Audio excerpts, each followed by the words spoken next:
Ladies and gentlemen, today is September 20th, 2018, and this is the King Kale Show, episode 374, where we learn to be better artists. My name is Kienan Lafferty, and I would like to welcome you to my new hair. I have not cut it in probably the last month or so. Taking a little summer break, but I'm back, and we're going to be painting Hornet from Hollowknight. You guys may have seen this on my Instagram. Really, absolutely love this game. Love this character. I decided, hey, why don't we take Hollowknight? Why don't we take Hornet and draw them as real-life bugs? And that's exactly what we're going to be doing today. And we have a very special, very special tool that's going to help us get through this entire paint in an efficient and awesome manner. Check it. As you can see, I have the power to change the drawing.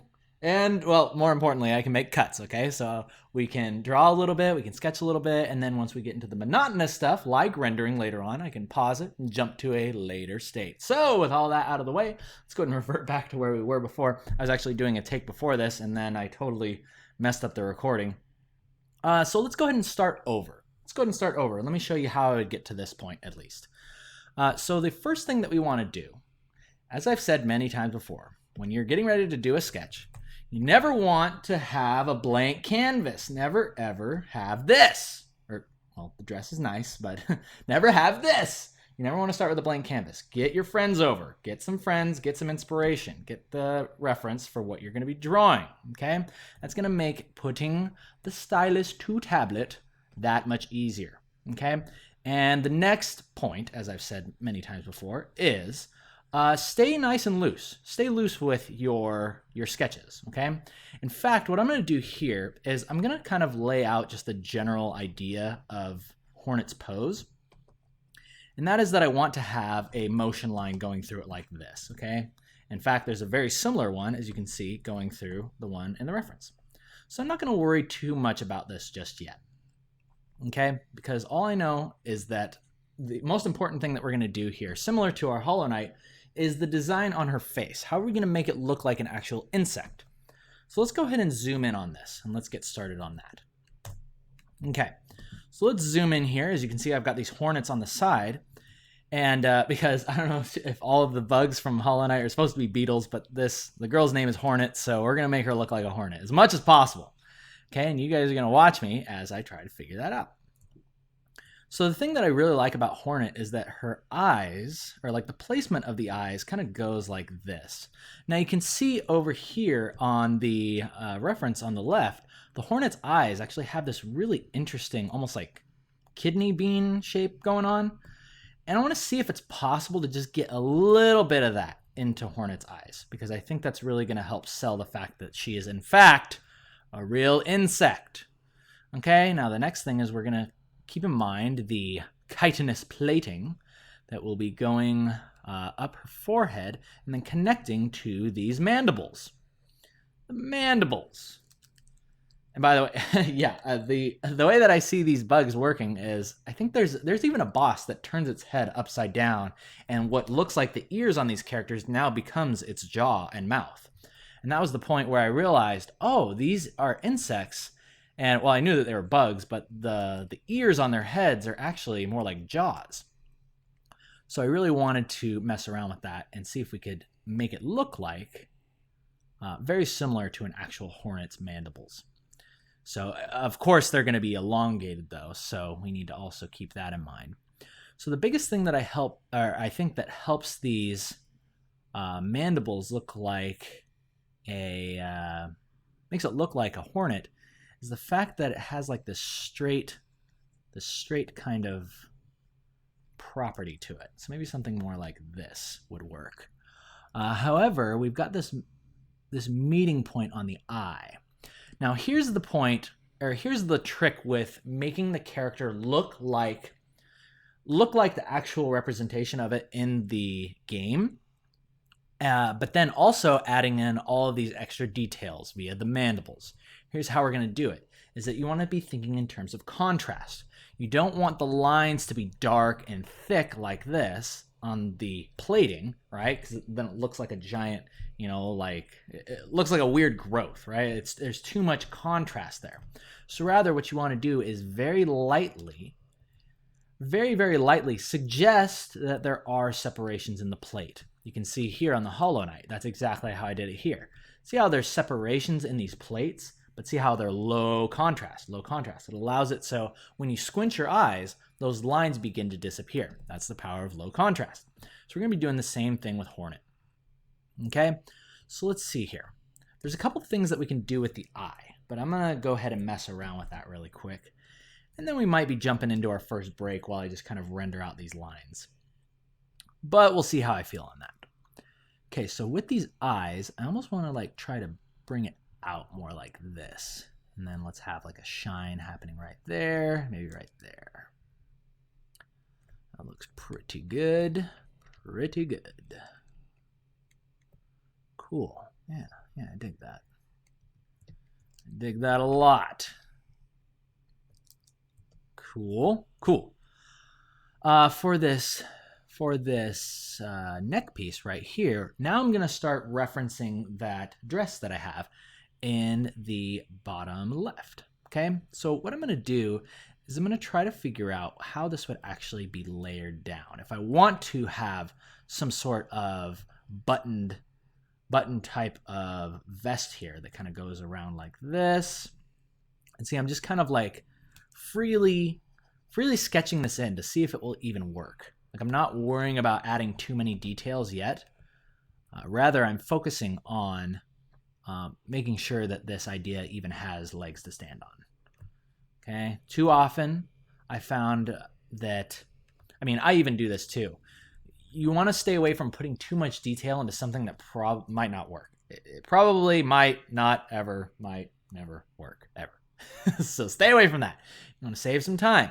Save your life. Save your life. What I'm really interested in is actually the bottom pieces here. All those ruffles and kind of the layering that's happening within there. I actually really like that Hornet face already. She's looking pretty good. Looking pretty dang good. But I really like this layering effect. You can see it when we zoom in here. See how I almost have like these two layers, and then there's this bunch of ruffles that kind of makes a line across the skirt there. And I want to have that in Hornet's design for sure. In fact, looking at this overcoat piece, I'm going to go ahead and duplicate this and get rid of it because I can already tell it's not going to look as good as I want. It's not going to look the way that I want it to. Because one of the main things that makes Hornet's design look so cool is that she's got this really thin neck. She's got a really, really thin neck.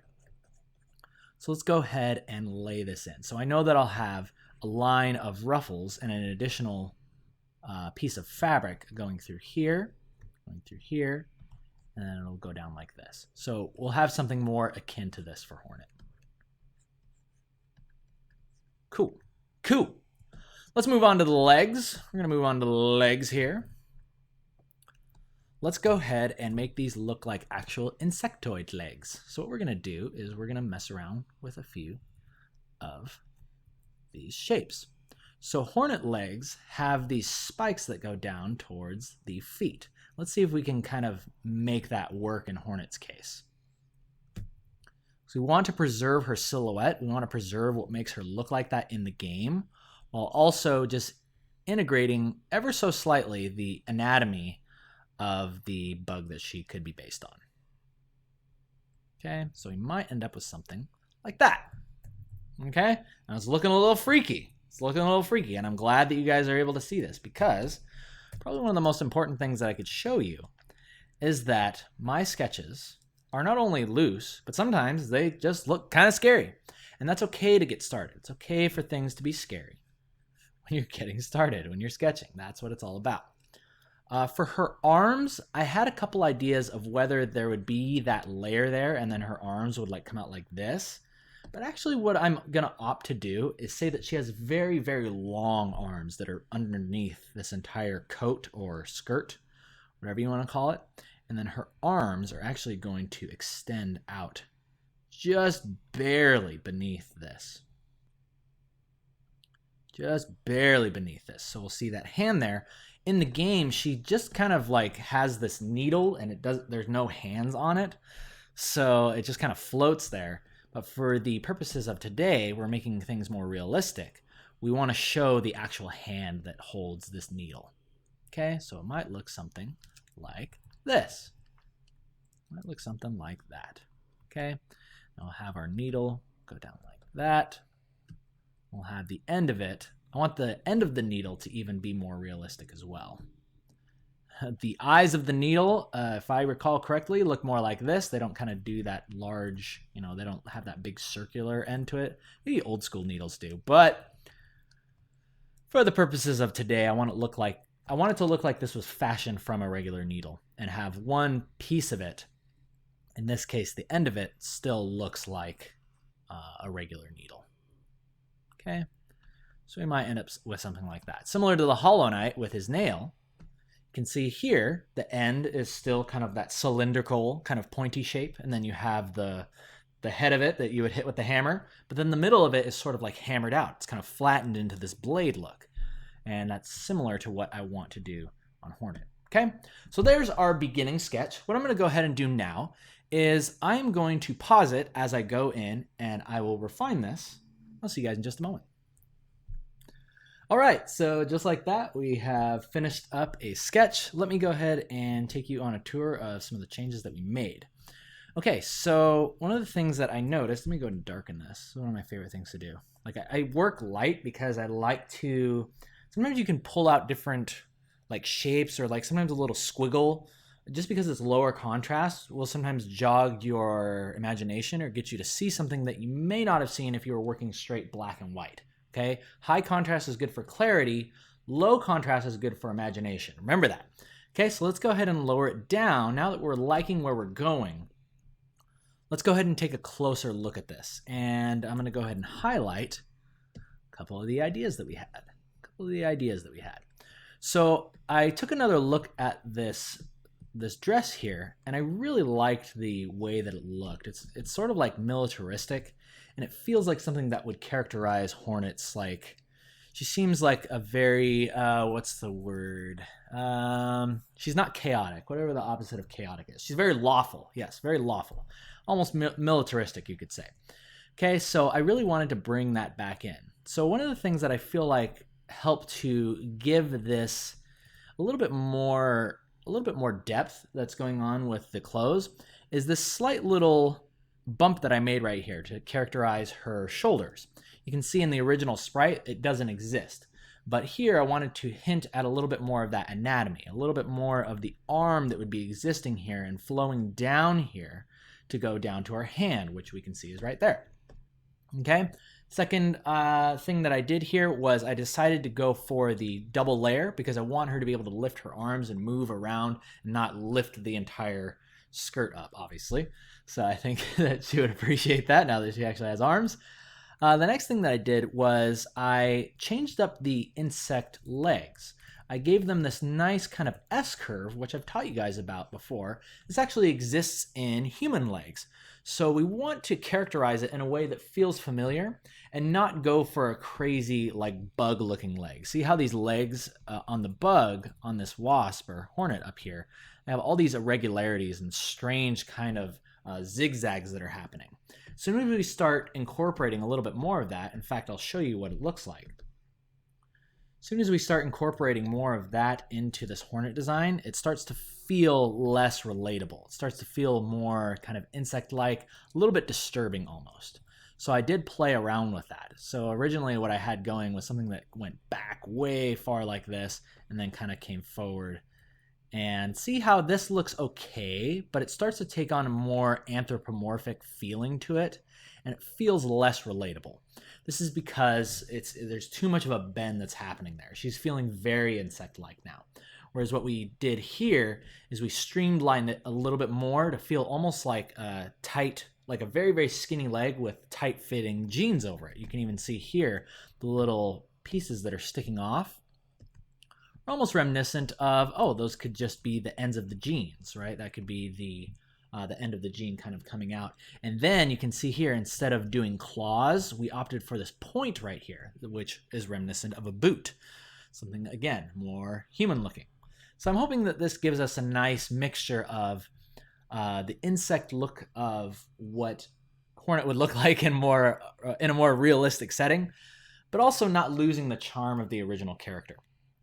So with that, the next thing that we're going to go ahead and move into is we can go ahead and start adding in our colors. Colors are a very, very fun thing to do in this stage. And what we can do is we can go ahead and get rid of a few of these references here. Because now what we're going to be doing is we just want to start bringing the look closer to this. Let me go ahead and get the dress, though, because that's probably the biggest thing that we're going to need reference for. Specifically talking about all of the little pleats that are happening, all the little ruffles and folds within that kind of overcoat. So let's go ahead and get started on this. So the first thing that we're going to do, now that we have our nice clean lines, is let's go ahead and start dropping in color behind. Now, I don't really want to worry too much about masking because we're looking to kind of have this done quickly. We're looking to just kind of bang this out. So really what we want to do here is let's make sure that we're optimizing for speed. So what we're going to do is we're just going to grab our chalk brush and just start immediately laying in our colors. Now, something that's really, really fun to do, I've talked to you guys about this before, is that using a very saturated color and then pressing lightly will oftentimes give you some interesting feelings within your work. Don't always feel like you have to press super hard. See how when I press hard, it just immediately puts that color in there? Try pressing lightly. Try pressing lightly in a few areas and then add in color in a few key points, right? Add in color in a few key points and then go back to having desaturation. And what this is going to do is immediately going to give you a pleasing palette for you to sink your teeth into. And the reason why this is a pleasing palette is because we have a good mixture of saturation, aka moving up to the top right, and then we also have some built-in desaturation, some things to contrast with it. When you put in desaturated colors, you can see here, we did the same thing on Hollowknight. See how we have all of these hues that are happening within his cape here? We have like these purples and blues and greens. All this stuff lends a very subtle iridescent quality to it. And we don't need to go quite as crazy with Hornet here. But what we can do is we can hue shift a little bit. And let's go ahead and add in some of these purples. Maybe some purples into the shadows here. Maybe some purples into these shadows.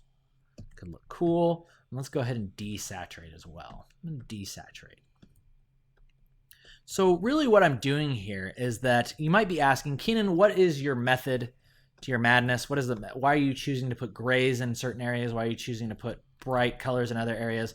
And really all I'm doing is just experimenting. But I know the building blocks that I need to work with. The building blocks are a good mixture of hues, In this case, we're using our purples, right? We have these desaturated purples and we have pinks. But then more to the next point, right? To take it to the next level, you want to make sure that you're playing around with saturation. That means moving from the top right to the left. Left moves you more towards your grays. And grays are going to look really, really nice against all of these high saturated points. Okay? So you end up with something like that. Hey, now we're starting to get somewhere. Okay, the next thing that we're going to do is we're going to move into the head piece. So what I'm going to do here is I'm thinking that we should go very similar to what we did with Hollowknight. I kind of want to have a similar kind of face treatment that's going on here. So I'm just going to kind of press lightly to, again, let some of that gray in there. Let some of that gray stay within the mixture of colors that we're going for here. And then what I'm going to do is I'm going to add in the bright lights. We're going to figure out where we want our light source to be. We already started a little bit with the cape over here. So we can see that it's coming from the top left. Isn't that nice? And then what we can begin doing, this is a good point for us to pull up our Hornet head again. We want to take a close look at, say, okay, look, we have a similar light source. This is kind of coming from, it looks like, the left side. So this is going to come in handy when we want to get in there and start doing texture. We want to start adding very, very subtle texture to, very subtle texture to Hornet's head. But the important thing is that we just get our basic lights in right now. So let's go ahead and create a new layer. And let's start laying in our basic lights. So what we have going on here is we have something that might look like this.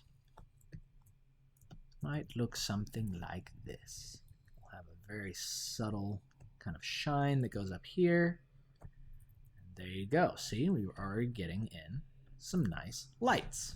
Nice lights that are going in there. Something else that will really help is to consider, let's go ahead and just push these lights very, very bright. I want to push some of these lights like mega, mega bright. And again, you see how, look at what's actually happening in here. You see that hue shift that's happening? We have grays that are kind of left over by our muddy colors. We're going to fix that in a moment. But really what's cool that's happening here is look at the hue. You're paying attention over here to this Richter scale. See how it moves up and down as I move through this point? See it when I go from kind of the midpoint to the highlight? See how it's moving towards yellow? This is what affects temperature. Now, temperature is something that happens naturally in, well, everything. It happens naturally whenever something is being lit. And it's the biggest difference between your drawings looking realistic or looking pleasing and looking, dare I say, amateur. Yeah, I'll say amateur. It's not bad, and I say that word, but don't take it as a death sentence. Just because you're an amateur doesn't mean it's bad. Everybody's an amateur. I'm still an amateur in a lot of principles that go into artwork, but we're all looking to improve, and that's why we're here today. So don't take it as a death sentence. We're going to move on to the eyes. The eyes I want to keep as dark as possible. I want to keep these eyes as dark as possible. In fact, I'd like to give them a similar treatment to what I did with a Hollowknight, how they're kind of like this deep purple. Then they kind of have iridescent qualities to them. So I might just grab a little bit of this red in here. I'll just kind of put a little bit of that at the bottom. See how much of a difference that just made by taking that red that's beneath the eyes and projecting it to the bottom? This is another huge thing that pushes your art to the next level, is understanding where your reflect lights are coming from, where things are going to be affecting your colors. Okay? Once you do that, you're going to be in a very, very happy place. Very, very happy place. Now, something interesting that happened here is, see how Hornet's eyes look much more interesting when I don't overblow this highlight? See, once I put that highlight on, she immediately looks like an alien. And that is because it's feeling too bulbous. It's feeling too like liquidy. And I don't like that. See, what looks nice is actually to keep these eyes as dark as possible. Keep them as dark as possible, because that's going to push us into the vein of what we have with our original sprite. These are constant questions that I'm asking myself. And those are questions like, what is the thing that really makes this character feel relatable, but also likable? What makes them amicable? What makes them stand out? Makes them really stand out. Okay, and I'm going to go ahead and grab some super bright highlights for this needle. I want to have like a highlight there. I'm just kind of placing something in this area. But see how I'm not doing the highlight all the way through? That's because there's a plane change that's happening here. There's a plane change. In fact, if I was to shade this, I would only shade one half of that needle. See how that gives us a nice feeling of depth? Gives us a nice feeling of a plane change that's happening there. We're not talking plane change. We're not talking layovers. There's no layover here, right? Because I'm teaching you how to do it proper. Okay, so let's go ahead and put a little bit more of those shine-ons there. Shines on there. And then what we're going to do, see, we're already in a really good looking spot. Hornet's already looking pretty dang cool. So the next thing that is up is we want to start line coloring, and then we're going to move into overpainting and rendering. And that's going to be a point where I'm really glad that we got the hold button on this. We got the jump into future space-time on a hotkey, baby.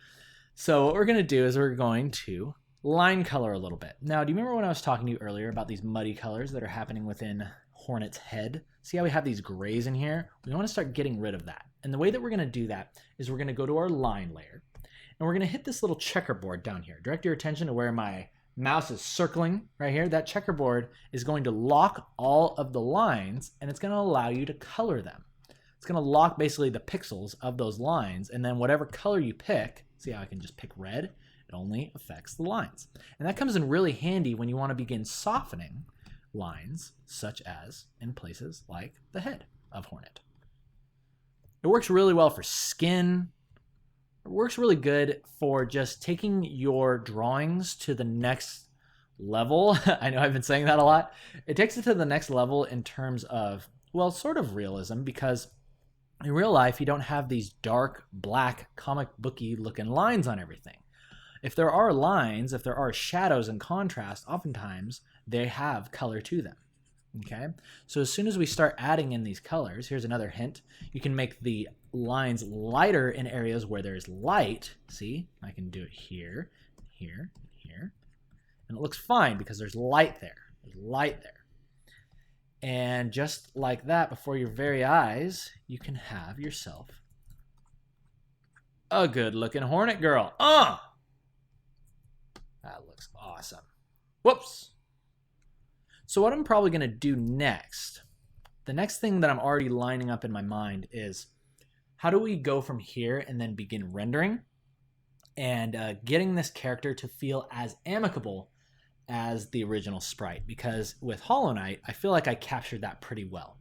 The expression on his face really feels like the character that you play in the game, whereas Hornet is looking very, very slightly still alien to me. And I'm thinking that's because of the eyes. There might be something to the eyes that we're going to have to experiment with. However, that's one of those things that probably is going to take a long time, and I know it's going to bore you to death. So what I'm going to do is when we get to that point, I'll just pause it, and then I'll take you back and show you the solutions that I came up with. Okay, so, yeah. So before we pause and do another jump in space-time, I want to show you my technique for rendering. I'm going to show you my technique for rendering. And then we're going to go ahead and jump in space-time. Okay, so let's go ahead and get started. And we'll go ahead and begin with the dress. Begin with the dress. So the way that I like to render is by creating a new layer called OP, and that just stands for Overpainting. And then I'll get in there and I'll begin selecting my colors, selecting the colors that I want to use within here. And I actually want to start desaturating, pushing these a little bit more towards red to give us sort of this feeling. Now see, once we start adding in these little flecks of red in these select areas, it again is giving us more visual interest. See all of the interesting colors and hues that are happening within this? This is a much more pleasing image to look at because we're just adding in very, very subtle, tiny little changes in color. It's amazing how the smallest change in a color palette can really improve the entire piece. So never underestimate the power of color. Okay, let's go ahead and get these buttons on there. Again, she doesn't have buttons in her original sprite, so I want to try to keep these very low contrast. I want to keep these low contrast. It's one of those things that you'll look at closely and be like, oh, there's buttons there. So the way that we're going to do that is we're going to keep these colors. See how we're keeping the colors very similar in these areas. Keeping them very, very similar in these areas. Okay, we'll have a little bit of this blue in here. We'll have a little bit of shadow right there. But then again, see how they're just very, very low contrast in those areas. And I might end up removing these altogether. I don't know. We'll see. But for now, I'm just experimenting. Right now, just experimenting. Okay? Nothing wrong with that. Nothing wrong with experimenting. I also see that these buttons are poorly placed. These ones need to be up a little bit more like that. Yeah, because even in the design, there's that extra fabric that hangs down there. And I want to make sure that I have a good design mind on my shoulders or in my head. You know what I was trying to say. Okay, and then let's see. Oh, we got a nice shaft of light. I love it when all of my reference pictures just have the same light source. That's really nice. You can't always depend on it, but when it happens, it's always just such a good day. Just a good day. Okay, so now you can see we've got our Hornet coming together. And then you can click on and off, on and off. These are the OP layers. On and off. And by the way, those of you who will be downloading this on Patreon afterwards, I highly recommend that you go through and take a look at all these layers for yourself. But that's beside the point. I think it's high time that we do a little jump in space-time, so join me. Let's step ahead into the future. Okay, just making sure we're still recording. So I can already tell I'm onto something here with Hornet's face. So you can see here, I knew it had something to do with the shape of the eyes. You can see here in the overpaints, I'm doing a couple things here. I'm adding in some additional depth or additional volume to the edge here. And what that's doing is it's bringing almost like this cheekbone feeling to her face.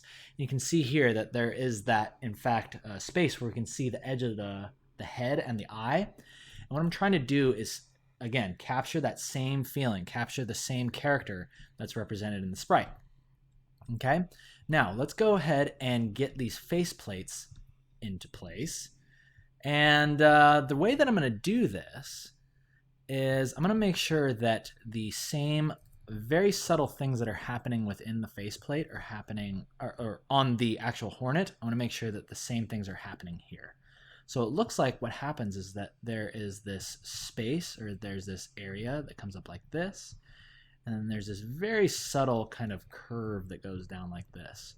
So I'm hoping what this does is it gives us this feeling of a sculpted plate that sits on her head, and it feels very much like it came from a Hornet's body. It feels very much like it came from a Hornet's anatomy. Okay, so it might look something like that. That looks pretty cool. Might be a little bit too much anatomy. Might be a little bit too much. Maybe a little bit too much of a geometry change in there, and it might look weird. But that is just what I'm playing around with right now as I render. I had considered just doing this entire face and then coming back, but this is actually one of the most important points, and I want to make sure that you guys see at least a few of my mistakes, and then if I end up making way too many of them, then I'll do another pause. But for right now, I want you guys to see how I almost sculpt with color. I'm sculpting with color in this phase because I know what color corresponds to basically what's happening with the geometry of the face. And so what I can do is I can really get in there and now begin sculpting this out. Okay, and I'm referring back to our good old Hornet face. We've got this shine that happens right here. So let's see. So I'm adding in anatomy little by little, and I'm seeing how it affects the overall feeling of Hornet's face. That actually doesn't look too bad. I actually kind of dig that. Looks good. Looks good. Let's go ahead and bring this up to more of a point. This is just a little bit of a stylistic choice here.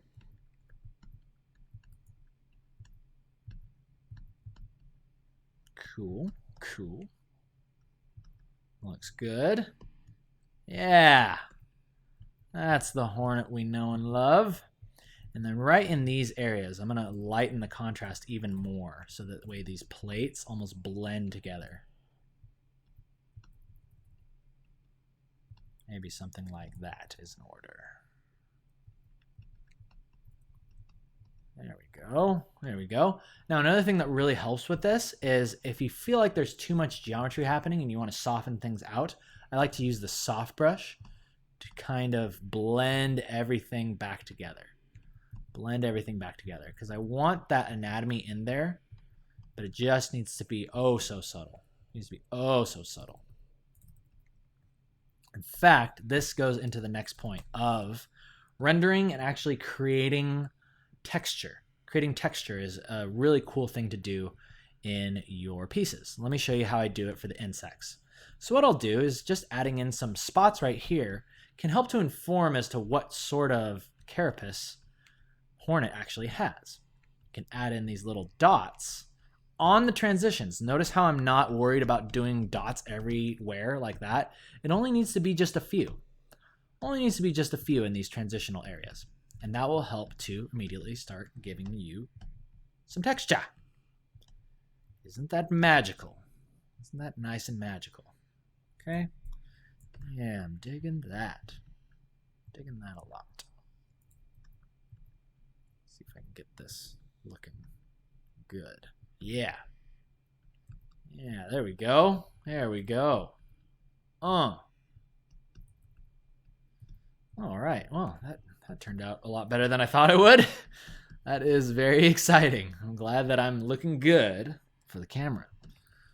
I've noticed one thing. Another reason why I was prompted to start doing these types of shows was that I feel like there's nothing more frustrating than doing something on my own when I'm not recording myself. And I'm like, man, I wish that I could just do this Case in point, the Hollowknight. I was like, I wish that I could just do this live. But the problem is that there's two things that are going against me when I'm doing these live. And that is, A, I'm trying to teach somebody how to do this, while admittedly, I'm also experimenting and trying to figure it out for myself.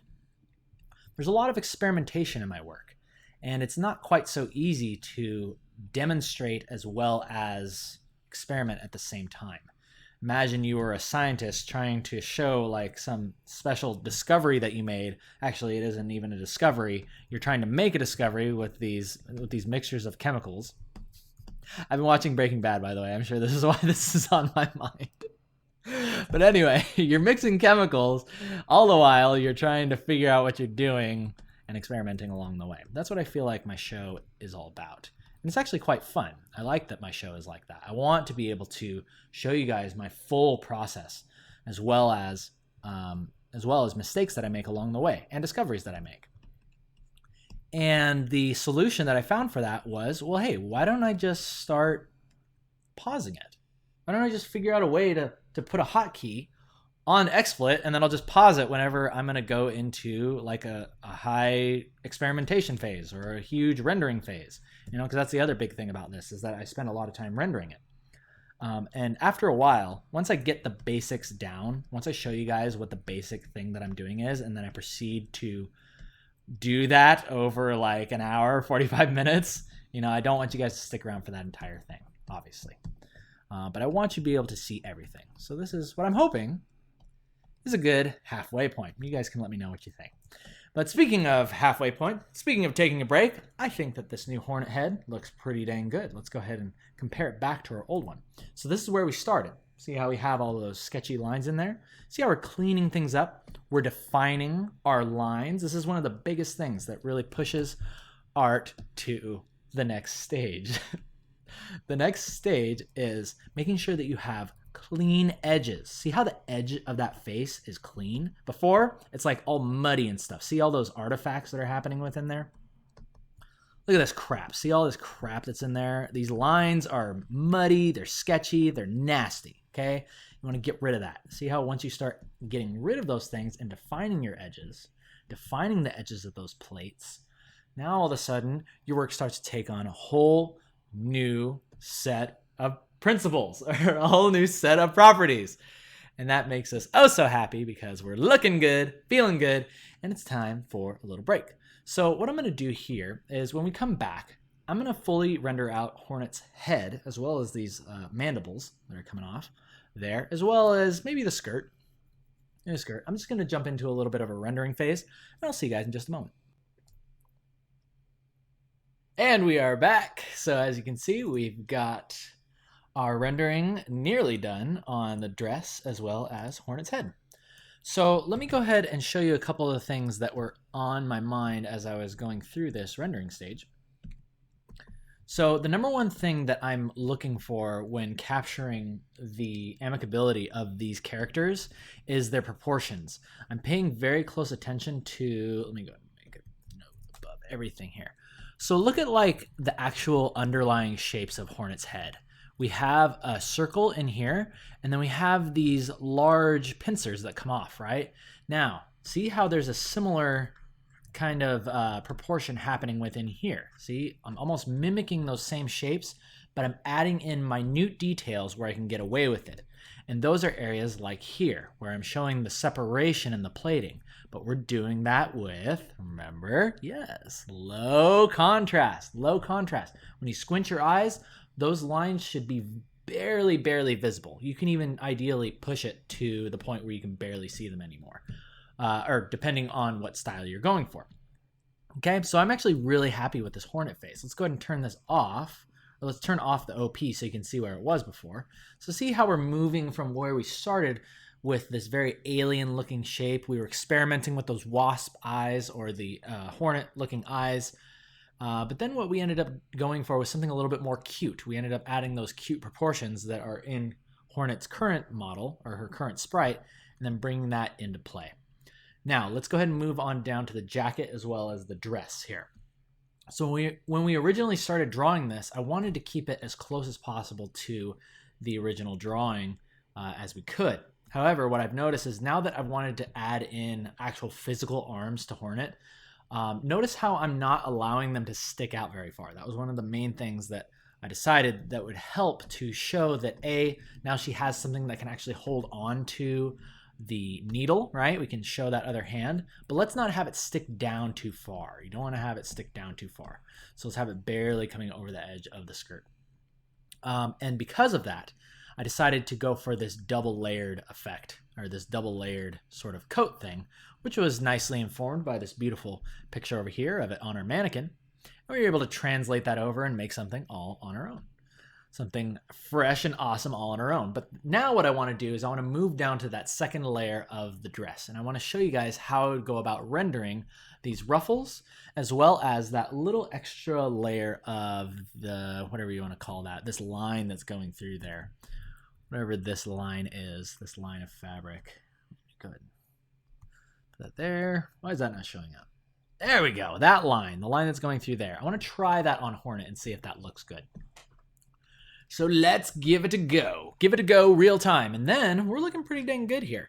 I think we'll be able to start moving into final touches, as well as I want to add in a little bit of background elements, like maybe some little light effects, maybe this little kind of square that helps create depth. Remember, that's why we talked about adding those colors. The reason why you see a lot of these elements in pieces is because when you create something like this, it automatically creates depth to the piece, because now you have the character and you have something that is behind him or her, right? And that automatically creates extra depth to your piece subconsciously. You like that, don't you?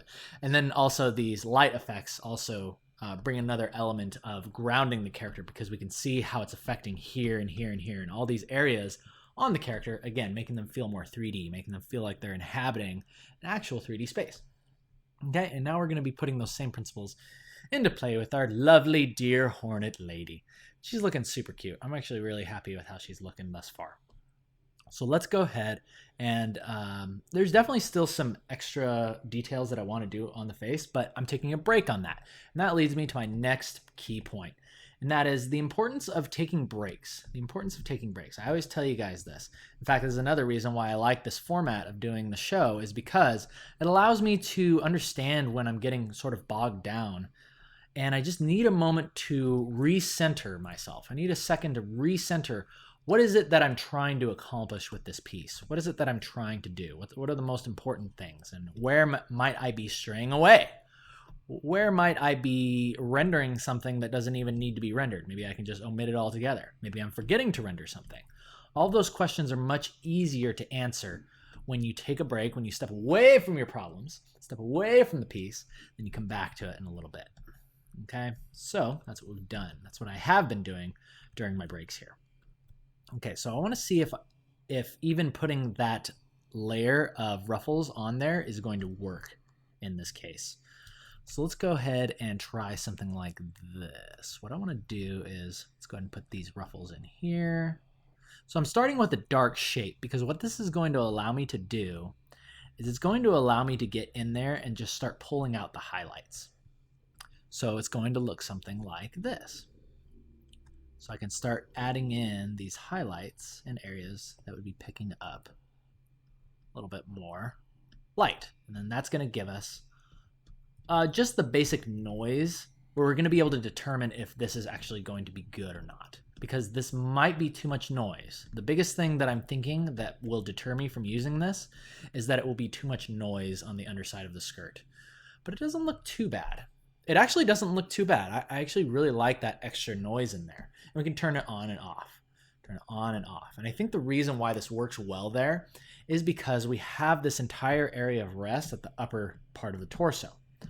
All this huge shape right here is acting as our area of rest, because see how, like, there's folds in here, there's folds and stuff, but they're all very, again, low contrast. There's not a lot of lines that are happening. So now that we want to have an area with lots of little tiny noise in there, it's already been balanced. It's been balanced, and we have an area for us to rest our eyes at. So I'm going to go ahead and say that this is a win, and we're going to go forward with it. So let's continue. Let's continue. So the next thing that we want to do is, from the bottom of these ruffles, from the bottom of where these ruffles go, there's going to be some additional there's going to be some additional noise here. There's going to be some larger ruffles. So I might see something like this, something like this. So it moves from these very tiny ruffles to slightly larger ones. And that's going to look something like that. And again, look at how I'm just kind of painting in these shapes and allowing the noise, or rather the shapes, are telling the story for me. I'm not worrying about going in there and drawing. Like, see how I'm not going in there and like drawing stuff like this? I'm not trying to draw like ruffles and then drawing stuff up like that. I'm not doing that, because what I'm doing now is I'm sculpting. I'm using color to bring out light and describe what is happening within the piece. Okay? And one thing that you want to watch out for, I know I'm guilty of this all the time, is repeating your patterns, repeating your shapes. Okay, take a look here. This is case in point number 1. See how this shape, this ruffle, this ruffle, this ruffle are all about the same size? You want to avoid that. Look over here. See how all these ruffles are slightly different sizes? Makes it feel much more natural and interesting. So what we're going to do is let's add in like a sort of medium-sized ruffle there. And let's make this one extra large. Let's make this ruffle extra large. So it's going to look something more like that. Let's grab, the other nice thing about painting with color is that, say you've already figured out something. You've already got an interesting palette in another area of your piece. What I like to do is I'll just hit the Alt key, grab that color, then I'll begin just kind of throwing that back into the areas that I'm painting currently. Okay, so you'll get something more like that. Okay, that's looking good. Looking very, very good. Now I'm getting in there and I'm refining my edges. Another thing that we've talked about today. Edge refinement. That's the big difference between your art looking amateur and pro. Okay? Not every time I say that word, every time I put it that way, I kind of feel bad, because it's like, not saying that I know everything, but I am a professional, and it is my show, so I get to say whatever I want. And if you don't like it, then we have a special thing. We have a special saying on the Can Kill show, but I won't say it today because everybody who needs to know it knows it. But anyway, okay, so you've got these small ruffles followed by these larger ones, and these are looking quite nice. Quite nice. Now that we've got our different shapes, our different volumes happening within there, it's feeling pretty good. But let's take a moment to retract ourselves and take a look at the piece as a whole. And again, ask ourselves the all-important question. Is this working? Is it working? Let's find out. Let's zoom out. Ooh, wow, that's actually looking very, very beautiful. I really like that a lot. Very, very happy with how that's turning out. I think that still stays true to the character, and it adds a new level of interest. So another way to not get bogged down in details is to make sure that you are not zoomed in too far. In fact, I can see something that's not working here. These ruffles that stick off the edge, they need to have more, they need to be sticking outwards more. Right now, they're kind of falling along the same line. They're falling along the same plane as everything else. So see how this line's going that way, this line, that line, and see how the lines beneath it are going the same way? Well, what we want is these ruffles to have lines that go outward like this. Okay, that's going to give us another good separation. So let's go ahead and get in there and let's fix that. Let's fix that right now. So the way that we're going to do that is we're going to do it like this. We're going to change up these shapes so that way the lines are all facing the other direction. We're going to face it so that way the lines are going this way. See that? Simple things. Simple things make a big, big difference. Okay, cool. Cool. Digging that very, very much. Let's go ahead and get some additional folds in here. Remember, stay away from making everything the same size. Let's have some large ruffles, have some large ruffles, have some small ruffles. See, and just like that, now we're getting somewhere, okay? Because now our lines are all going in different directions from the ones beneath it. And that automatically gives us a different layer, or it keeps the layer looking very, it looks like it's on its own plane. It's existing apart from the layer beneath it. And that was all just done with color and shapes. See how I didn't have to redraw everything? I'm just tricking your eyes into seeing what I want you to see. Okay? I'm Jedi mind tricking you into seeing exactly what I want you to see. That looks pretty dang cool. Pretty happy with that. I want to add in some more darkness in these areas. Cool. That looks awesome. Looks really, really awesome. Okay. Now the last thing that I want to do is I want to get these last little ruffles down. Whoops. Get these last little ruffles in place. There we go. There we go. And then we're going to move on to the leggies. And wouldn't you know it? Would you believe it? We're almost done. I can see the home stretch coming. Now what I'm going to do in order to make this skirt appear more like it's rounding is let's make the colors on the edges darker. Okay, so what we're going to do here is we're going to have these be a little bit darker. And then see, as this part of the dress comes into play, we're going to push it towards the darkness. Okay, so see how now you have this gradient. The brightest colors are in the center. And what that's doing is it's giving you the impression that what you're looking at is a rounding form. See if there were bright colors all the way through here? See how it kind of flattens out? See how that feels like it's flat, but if you put darks in there, put darker colors, now it feels like it's rounding in space. It feels like there's something that's actually affecting it. Okay, lots of little minute details that might not seem like they'd go far. Might not seem like they make a big deal or a big difference, but they do. They do. They can and they do. Okay, so let's go ahead and shade this down. Same thing. Let's go ahead and have the colors as they move towards the edge get darker. And let's have these edges of the ruffles go outward. So we have a nice differentiating part of our plane. This is exciting.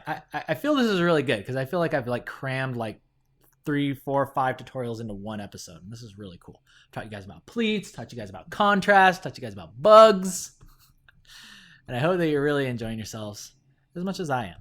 Really enjoying this episode. Really enjoying this show. Really enjoying the show. Okay, cool. So that brings us to the leggies. It is time for some leggies. And with that, thinking maybe another break is in order. Maybe time travel to the end of the legs. Let's see, I'm going to zoom out and take a look at this. Ooh! Loving that. That looks really, really cute, actually. It's very, very cute. I might end up going in and reducing some of the noise in here. But yeah, I'm feeling pretty dang good on that. So we're going to take another quick break. I'm going to make some adjustments to that, and then we're going to move on to the legs. And I will decide whether or not I should time-lapse that part. See you guys in a moment. And we're back. So the rendering on the legs is now completed, and we are going to be getting ready to move into the final bits. The final bits, which is just the needle. And then, we'll just throw a color, like a little shade, a block of color behind her. Then we'll do some final color adjustments, and we will finish on up. Okay, so let's go ahead and just take a look at how far we have come since the beginning. So this is where I took it to render. I ended up flattening everything. Now, this is something that I tend to do when I'm getting to a point where I'm ready to start making final adjustments. Because you'll see here, this group, if you open this has all of the overpaints that you can kind of strip away one by one, all the juicy good stuff, right? But then eventually what we want to do is we want to make some minor adjustments, maybe, to some proportions. And during this time, I had the Hornet, let's see, not that Hornet. The other Hornet. I had the Hornet reference, there we go. I had this up, and I was just taking a look at the differences here to see if there was anything that I might be missing. And what I did was I just ended up going into, let's see. Let's go into Liquify. Let's let that get pulled up for a second. Is this thing not working? What happened? Oh, I see what happened. Okay, hang on. I need to do this. There we go. The reason I switched it to my cam is because it really quickly shows my desktop when I do this, and something I'm not supposed to show you yet. Something I have been working on. Something I'm excited to show you, but it's not ready yet. So anyway, but here's a really good place where you can start playing around with and play around with your proportions. You can make things a little bit bigger. You can make things smaller. You can move things around. I love doing this to kind of just get that last little bit of proportion or just minor adjustments that will really bring the character into the vein of what we're used to in the games. Okay, this has to do with things like you can move this just a little bit forward to kind of reinforce that line of action, that curving line of action. I actually really like the way that this looks. Maybe something like this. Yeah, this is a good start. And then you can just go ahead and hit OK. I'm gonna go back to this really quick, just in case it shows the desktop again when I go back. Okay, it didn't. Okay, good. Okay, so we're back. And so now you can compare this to this. See the minor adjustments that we've made? And with that, I think that Hornet is looking pretty dang cute. Pretty dang cute, and we are ready to move on to the hands and the needle.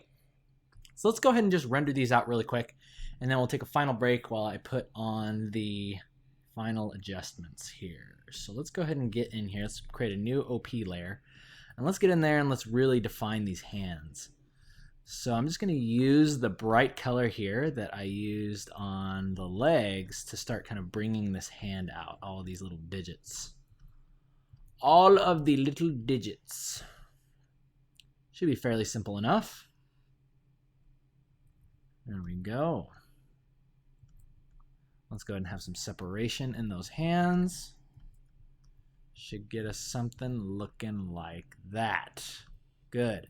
And we can put a little bit of reflected light on the other side to help differentiate, kind of bring that exoskeleton out front and center. There we go. So there's our hand. Looking good, looking good. Boom. Easy Hornet hand done. Awesome, awesome. I will put a little bit of reflected light. That was something that reminded me. I need to have some more reflected light on these legs here. Maybe we'll do something like that. You might ask, where's this reflected light coming from, Keenan? It's just the gray of the background behind it. We can even change this later if we end up putting, depending on what color we put behind it, we can change this to a different color. So, in the meantime, it's looking pretty dang good. Pretty dang good on track. Liking that a lot. Let's go ahead and draw this hand as well. Let's draw this hand in. So she'll be holding this needle here. Simple enough. I think I gave the Hollowknight like 2 fingers. Yeah, I'll give her 3 just for the heck of it. I wonder if 3 would look right. No, maybe I should give her 2 as well. Buggies kind of tend to have 2 fingers, I think. 2 digits. So yeah, we'll stick with that. Let's stick with that.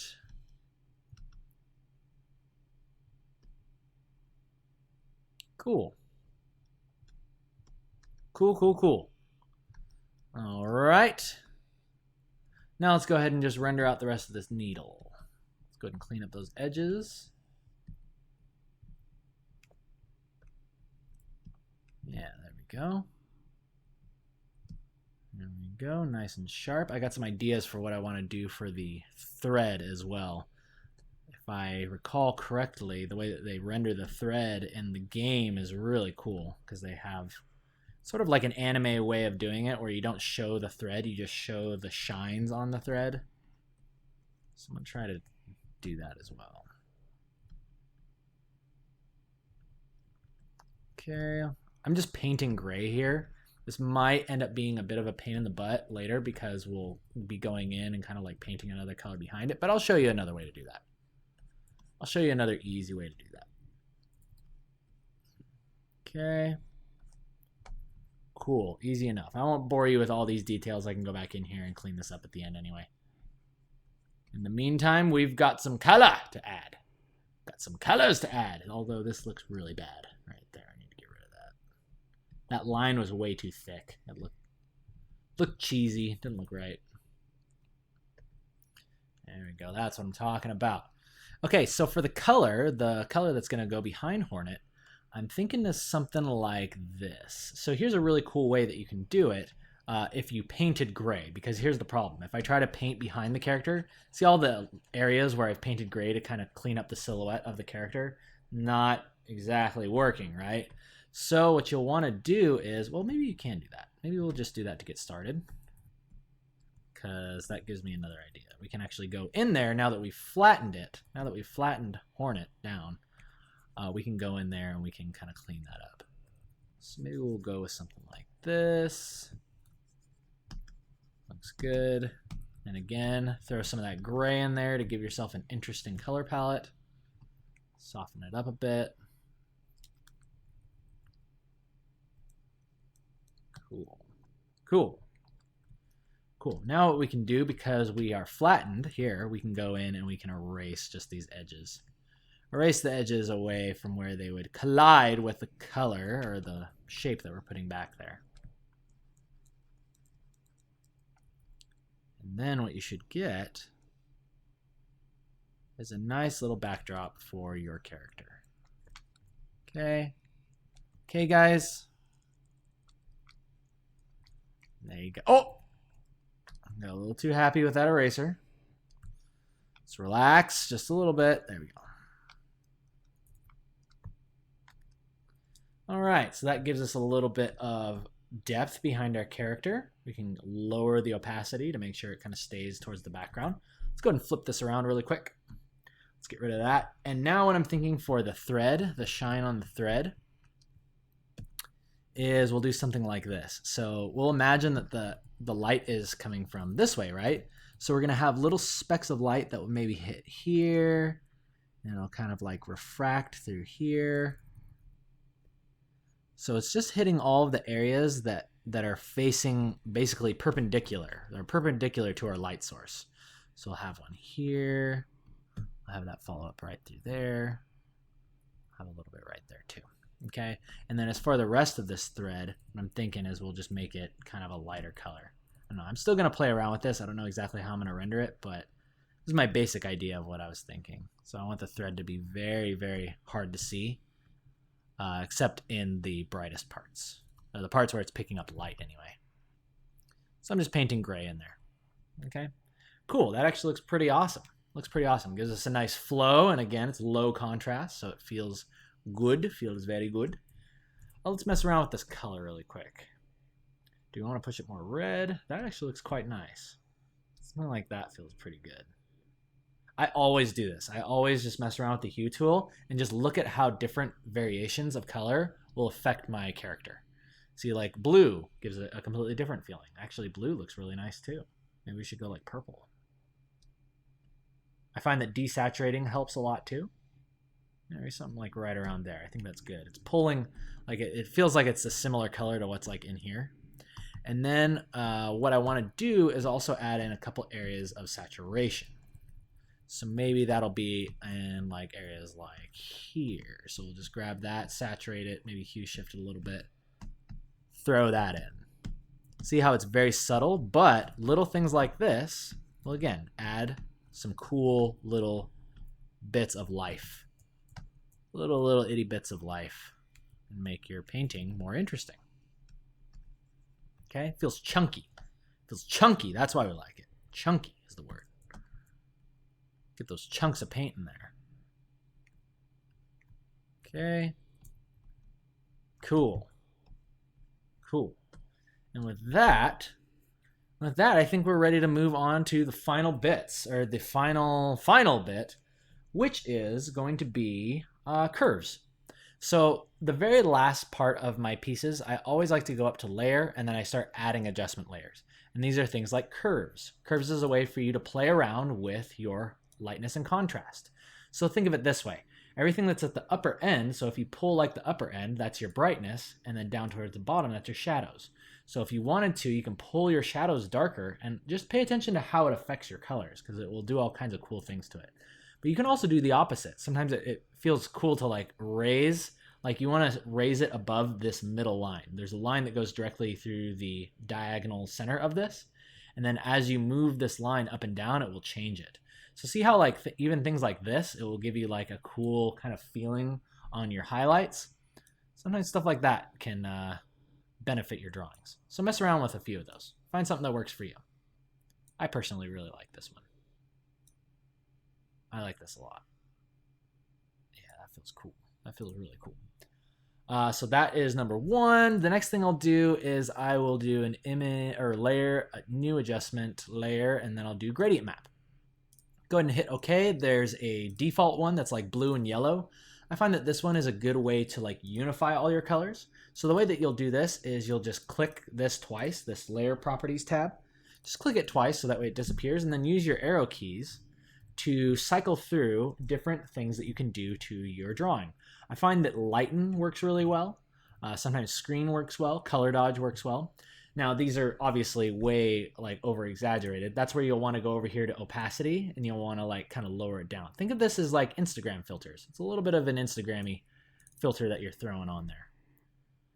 So screen looks okay. Yeah, I think that looks good. And then I just kind of play around with these until I find something that looks interesting.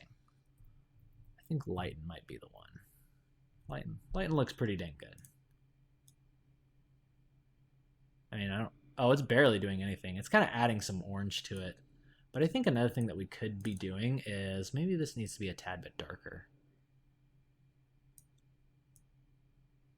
Maybe something more like this. Yeah. Maybe something more like that would be cool. So see, this is just an example of all the final adjustments that I'll make to a piece. Oh yeah, the very, very last thing is I love bloom. Bloom is really cool. Bloom is something that you can do to make things look very, very shiny. And the way that you'll do this is you'll just grab a soft brush and then go to your layer properties tab right over here and then just choose hard light. Choose hard light, if you will. And then all you have to do is select a color of your light. In this case, let's just grab this kind of yellowish off of Hornet's skull here. And then you can add in some bloom on these areas of the thread and see how it makes those glowy. You can even put a little bit on the the needle here.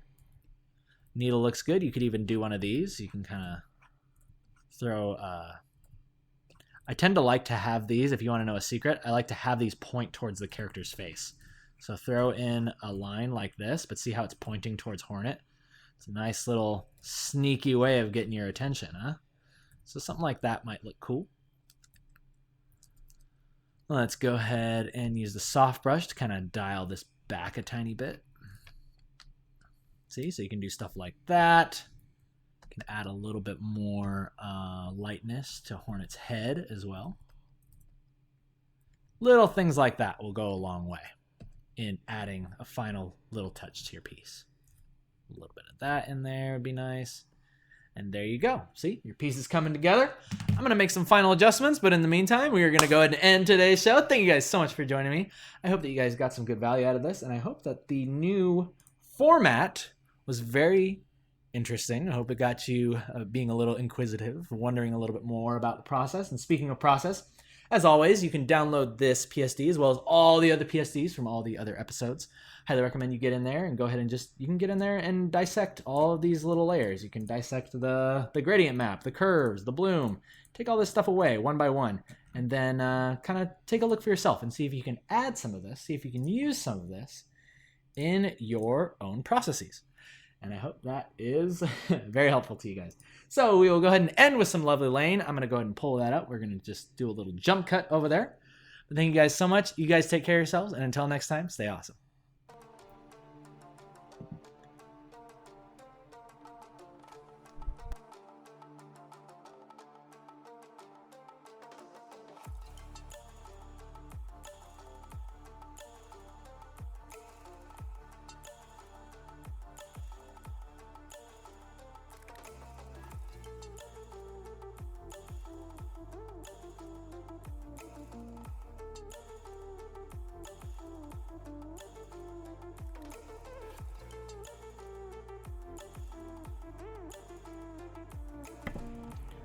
This is great. This is my favorite part of the day. I'm noticing, man, we're getting some really awesome works in here. We got some sexy ladies. We got some monsters. We got armor.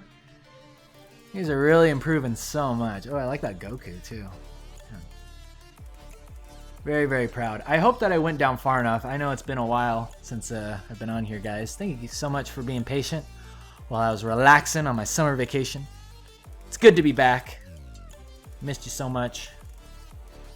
Yeah, I hope to see more of this stuff from you guys. Oh my gosh, that Dodogama! Oh, I'm going to be playing Monster Hunter tonight. Playing Monster Hunter tonight. We got the new stuff coming out. Yeah, sexy ladies. This is so great. This is so great. We need some more sexy ladies. Actually, we got plenty. We got plenty on that timeline today. This is great. So many cool styles. Oh, I like that guy's facial hair. That's really awesome. Alright guys, I think I'm going to make myself some dinner. I'll talk to you soon. Till then, take care. Take care.